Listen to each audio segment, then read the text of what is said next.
一套剩下45年屋契的中布鲁老祖屋，刚刚以153万新币的天价成交。这个数字彻底击穿了新加坡人熟知的屋契越短越贬值的传统房产定律。不仅如此，红山一带的 City View 5房式单位近期也以172.8万新币一手，再次刷新了祖屋转售的记录。按理说，祖屋作为公共住房，屋契一旦过半，不仅银行贷款额度会受限，买家使用公积金 CPF 买房也会受到严格的按比例限制。在这样的政策下，老祖屋的价格理应呈现断崖式下跌，但目前的真实市场数据却给出了完全相反的答案。这不仅是一个关于房价上涨的新闻，更是新加坡房产市场正在发生的一场根本性重构。今天，我们将用客观的数据和底层的政策解析，带你剥离市场情绪，看清百万祖屋背后的资产化演变。究竟哪些祖屋具备真正的长期增值潜力？你手里的房子，未来到底是能抗通胀的资产，还是纯粹的消费品？要理解这种反常识的现象，我们首先需要看清目前的市场全貌。根据建屋局公布的数据，2024年百万祖屋的交易量呈现出了显著的激增趋势。更值得注意的是，它的覆盖范围正在从传统的核心地段迅速向非成熟区扩展。虽然从绝对数量上看，百万祖屋目前仅占整体转售市场交易量的2%到3%左右，但它在整个市场上产生的价格锚点效应是极其巨大的。同期，祖屋转售价格指数同比依然稳健，上涨了约4%到5%。对于30到35岁，正处于家庭组建和事业上升期的新加坡人来说，这种现象不可避免地引发了市场的错失恐惧心理，也就是大家常说的 FOMO 情绪。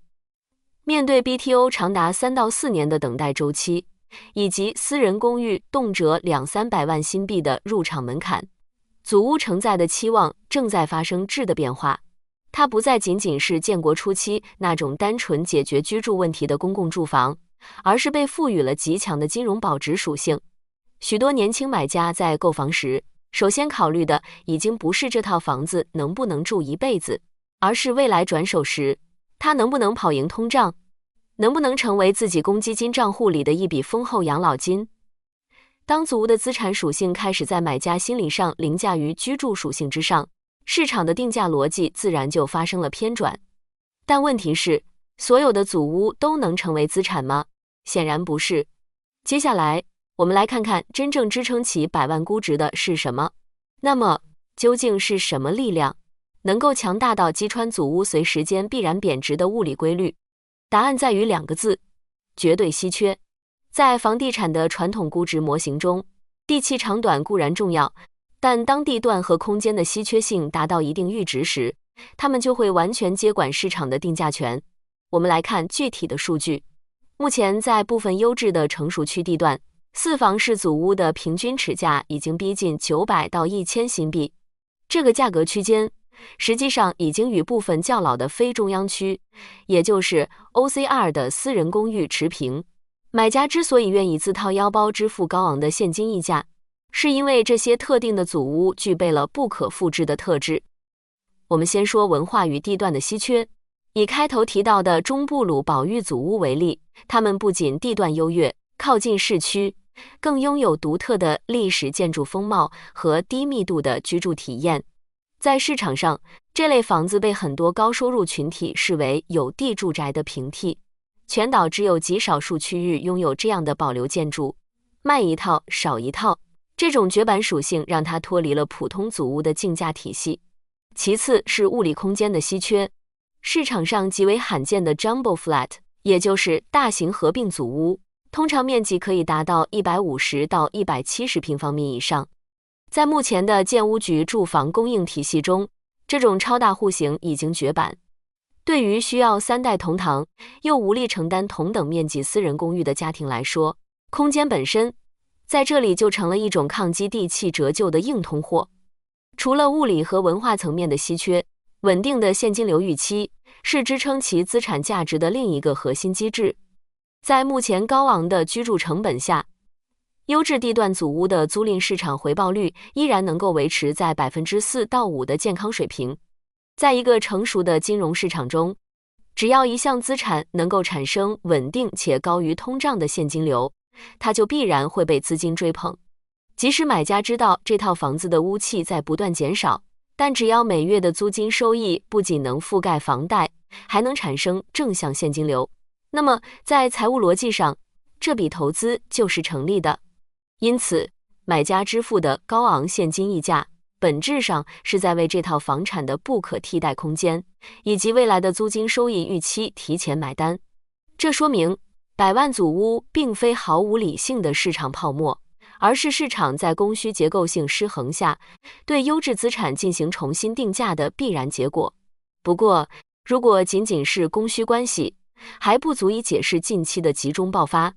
真正推波助澜的其实是政策的预期管理。面对祖屋市场愈演愈烈的资产化倾向，新加坡政府显然没有坐视不理。建屋局全面推行的 Standard、Plus 和 Prime 新祖屋分类框架，正是为了给这种狂热降温。通过将黄金地段和优选地段的祖屋最低居住年限，也就是 MOP， 大幅延长至10年，并附加了严格的转售收入上限和津贴回收机制。政策的意图非常明确，就是要强行剥离核心地段公共住房的过度金融属性，让其回归居住本质。但任何政策干预，在复杂的市场机制下都会产生意想不到的连锁反应。我们客观来分析这套新政的深层影响。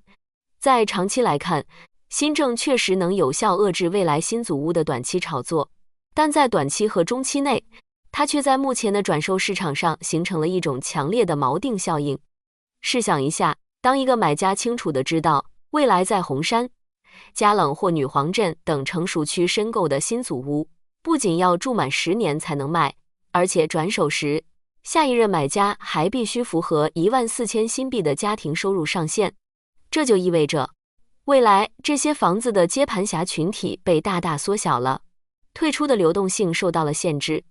在这样的预期下，他们的目光自然会迅速转向目前市场上那些不受新政约束、只有5年 MOP， 且对下一任买家没有严苛收入限制的现有转售祖屋。这种理性的预期管理，反而变相推高了现有优质转售祖屋的稀缺性。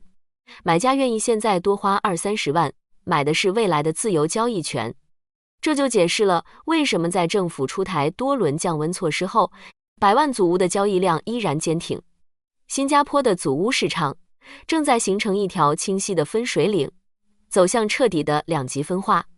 绝大多数普通地段的 Standard 祖屋将在政策的护航下继续发挥其作为社会稳定器的居住功能，价格走势将趋于平缓。而那一小部分占据了极致地段，拥有特殊大户型且不受新政严苛限制的老祖屋，将彻底脱离公共住房的普惠定价体系。它们将成为由高收入群体和自由市场供需决定的独立资产类别。理解了这层政策博弈，你就能明白，百万祖屋的出现是政策干预与自由市场互相角力的最终产物。总而言之，祖屋转售记录背后的地段溢价，本质上是新加坡房地产市场在稀缺资源和政策预期面前的一次资产重估。对于正在规划买房或换房的你来说，最关键的不是盲目去追逐那些百万天价的新闻，产生不必要的焦虑，而是要冷静审视自己手里的筹码。如果你看中的是一套高溢价的老祖屋，请务必计算好你的公积金使用效率、每月的现金流压力以及未来的退出路径。因为在两极分化的市场里，跟风买错资产的代价比踏空还要沉重。并不是所有的老祖屋都能无视地契折旧，只有具备核心稀缺性的那一小部分才是特例。你认为未来新加坡的百万祖屋数量会继续增加，还是会被政策逐渐压制下来？欢迎在评论区留言，分享你的真实看法。如果你觉得今天的视频对你理清购房思路有帮助，请务必订阅频道，并打开小铃铛。我们下期视频不见不散。